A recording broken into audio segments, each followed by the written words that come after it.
Welcome to all subject solution one. आज हम तो कैसे हैं आप लोग? आशा करता हूँ अच्छे होंगे। तो आज हम पॉलिटिकल साइंस का बहुत ही इम्पोर्टेंट क्वेश्चन जो बोर्ड मॉडल के लिए काफ़ी इम्पोर्टेंट है वो सॉल्व करने जा रहे हैं। आज हम 3 क्वेश्चन सॉल्व करेंगे। पहला जातिवाद क्या है, दूसरा वर्ण व्यवस्था क्या है, तीसरा अस्पृश्यता क्या है। तो पहला चलिए आप सबों से रिक्वेस्ट करेंगे कि प्लीज़ सब्सक्राइब कीजिए चैनल को। जितना इम्पोर्टेंट एक परीक्षार्थी के लिए, एग्जामर के लिए परीक्षा है, उसका रिजल्ट है, उतना ही एक यूट्यूबर के लिए उसका सब्सक्राइबर है। ठीक है, तो आप लोग जान ही गए होंगे। तो चलिए शुरू करते हैं। जातिवाद क्या है? जातिवाद का अंग्रेजी कास्टिज्म होता है, जो कि पुर्तगाली शब्द कास्टा से आया है, जिसका अर्थ होता है प्रजाति विभेद। जातिवाद का अंग्रेजी का होता है कास्टिज्म। ये कौन सा शब्द है? पुर्तगाली। कास्टिज्म कौन सा शब्द है? पुर्तगाली शब्द होता है, जो कि पुर्तगाली शब्द कास्टा से आया है। इसका अर्थ होता है प्रजाति विभेद। प्रजाति मीन्स विभिन्न जातियों में विभेद, अलग अलग जातियों से का विभेद। तो ये हम जान गए कि जातिवाद कहाँ से आया। अब जानेंगे जातिवाद है क्या। ठीक है, तो चलिए। जातिवाद मूल रूप से विभेद का द्योतक है, यानी बंटवारों को ही अधिकतर, ये जातिवाद अधिकतर 2 जातियों को बंटवारा करता है, इसलिए इसको विभेद का द्योतक कहा गया। जातिवाद एक प्रकार की ऐसी विचारधारा है जिसमें कि एक जाति के लोग सदैव अपनी जाति का महत्व देते हैं। इसमें जो है जातिवाद क्या है कि एक जाति, जैसे यदि हम एक मानते हैं एक हिंदू है तो हिंदू जाति का ही सपोर्ट कर देता है, और यदि एक पंडित है तो उसको भी पंडित कोई भी महत्व देते हैं। दूसरे जाति के लोगों को महत्व उतना नहीं देते हैं कुछ उतना नहीं देते हैं। यह संकुचित यानी कुंठित, ये मतलब खतरनाक खत्म सोच वाला ही जातिवाद कहलाता है। ठीक है, जातिवाद का प्रयोग सबसे अधिक कहाँ देखने को मिलता है? देखिए, जातिवाद का प्रयोग सबसे अधिक चुनाव के समय देखने को मिलती है। लोग अपने जाति के उम्मीदवारों को अधिक वोट देते हैं। यदि कोई उम्मीदवार हिंदू है या यदि कोई उम्मीदवार मुस्लिम है तो वो मुस्लिम लोग अधिकतर उनको वोट देंगे। यदि हिंदू है तो हिंदू लोग अधिकतर उसको वोट देंगे। इसलिए इसके कारण जो क्या होता है, इसमें जातिवाद तो यूज हो जाता है, लेकिन फिर भी इसमें क्या होता है, गलत लोग चयनित हो जाते हैं। इसमें गलत लोग वोट दे देते हैं, जिससे कि गलत लोग चयनित हो जाते हैं। समाज को आगे बढ़ाने के लिए जातिवाद की विचारधारा नहीं होनी चाहिए। सही बात है, क्योंकि देखिए समाज को आगे यदि आप एक उच्च पायदान पे लगाएंगे तो उसके लिए आपको जातिवाद की विचारधारा नहीं रखना चाहिए। उसके लिए अच्छे पर्सन को उम्मीदवार के रूप में चुनना चाहिए, अच्छे पर्सन को चुनना चाहिए। ठीक है, आशा करता हूँ आपको समझ में गए होंगे। तो ठीक है, अब नेक्स्ट क्वेश्चन हम जानने जा रहे हैं। ये हुआ जातिवाद। ये अधिकतर हमको लगता है 2 ही नंबर में पूछा है, इतना इसके लिए काफ़ी है।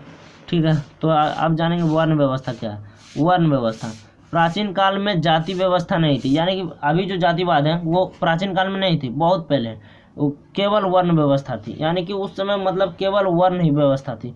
वर्ण व्यवस्था यानी कि उस समय किस वर्ण के लोग रहते थे, वहाँ किस वर्ण का क्या काम है, क्या होता था, वही यह कहा गया है कि ब्रह्मा के मुख से ब्राह्मण, बाहु से क्षत्रिय, पेट से वैश्य एवं पैर से शूद्र की उत्पत्ति हुई। यानी कि ब्राह्मण के मुख से ब्रह्मा के मुख से ब्राह्मण, बाहु के से क्षत्रिय यानी कि भुजा से क्षत्रिय, पेट यानी स्टोमच से वैश्य एवं पैर यानी फुट से शूद्र की उत्पत्ति हुई है। तो उस समय जाति का रूप ना होकर वर्ण का रूप था। यानी अभी जो जातिवाद है वो उस समय नहीं थी, उस समय वर्ण व्यवस्था थी उस समय। और काम का वर्ण के आधार पर ही काम का बंटवारा किया था। ये वर्ण 4 प्रकार के होते थे, ब्राह्मण, क्षत्रिय, वैश्य, शूद्र। ठीक है, वर्ण का रूप था ये। देखिए, तो उस समय जातिवाद ना होकर वर्ण का रूप था, और ये वर्ण 4 भागों में बटे हुए थे।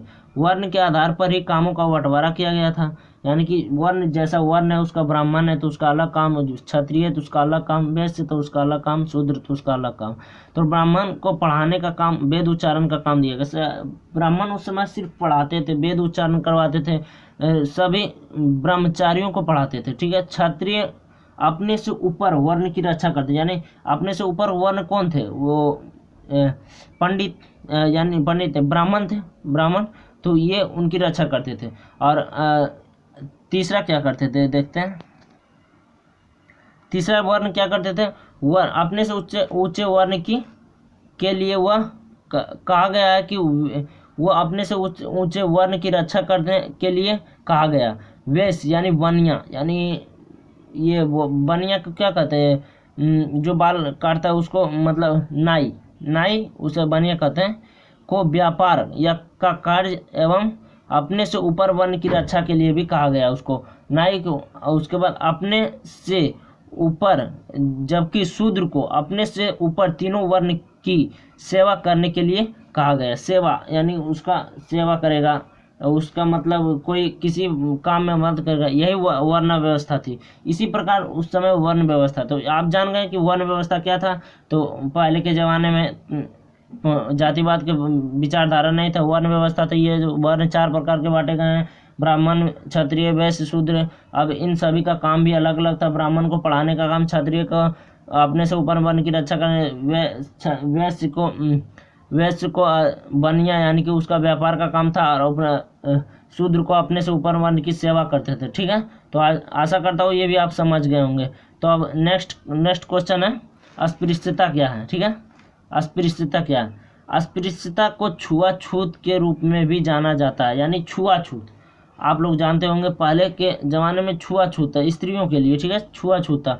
अस्पृश्यता, उसके लिए अस्पृश्यता को छुआछूत के रूप से भी जाना जाता है। ठीक है, छुआछूत यानी इसको छुएंगे तो हम दूषित हो जाते हैं, इस तरह का छुआछूत था। भारतीय समाज पूर्ण रूपेण कुंठित मानसिक को लिए हुए, यानी भारतीय समाज जो है एक तरह से कुंठित दिमाग मानसिकता को लिए हुए। वैसे सभी आदमी को हम नहीं कह सकते कि ये सभी लिए हैं, लेकिन कुछ लोग ऐसे हैं जो कुंठित टाइप के हैं, जो छूने एक आदमी को छूने से वो अपने आप को दूषित मानते हैं, जिसके कारण भारत में उच्च जाति एवं निम्न जाति की भावना यहाँ के समाज में पिरोए हुए है, यानी उसके ऊपर वो धारण किए हुए। पिरोए मतलब धारण किए हुए। पिरोए हुए उच्च जाति के लोग निम्न जाति के लोगों के साथ संपर्क साधना नहीं चाहते, यानी किसी प्रकार का संपर्क साधना, विवाह नहीं करना चाहते, या फिर अन्य किसी सजावट में उसको नहीं निमंत्रण देना चाहते थे।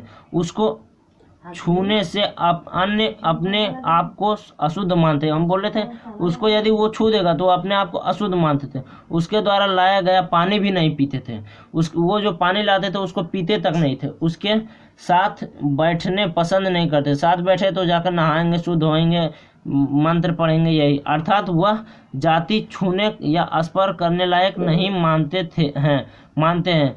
तो इसे ही अस्पृश्यता कहा गया है। अस्पृश्यता मतलब छुआछूत। इसमें मतलब आप समझ गए होंगे इसमें कि छुआछूत अस्पृश्यता कहा गया। अस्पृश्यता को दूर करने के लिए भारतीय संविधान अनुच्छेद 17 बनाया गया। इस अनुच्छेद के तहत सभी प्रकार की समताओं का वर्णन किया, यानी कि किसका कितना अधिकार है, सभी समानताओं का वर्णन किया। एक समान अधिकार का वर्णन किया गया, जिसमें कोई छुआछूत का भावना नहीं, एक समान अधिकार सबको वर्णन किया गया। और साथ ही अस्पृश्यता उन्मूल्य का उल्लेख किया। अस्पृश्यता उन्मूल्य यानी कि अस्पृश्यता को दूर करने का, उन्मूल्य का उल्लेख किया, उसमें दूर करने का उसमें वर्णन किया गया। तो आशा करता हूँ आपको सभी लगभग समझ में आ गए होंगे। तो ठीक है, तो नेक्स्ट वीडियो में मिलते हैं। अभी के लिए इतना ही।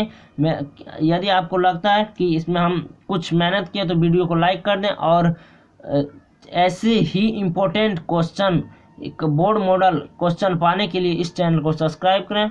और ये कैसा लगा वीडियो ये कमेंट करके ज़रूर बताएं। Thanks all, have a nice day, bye.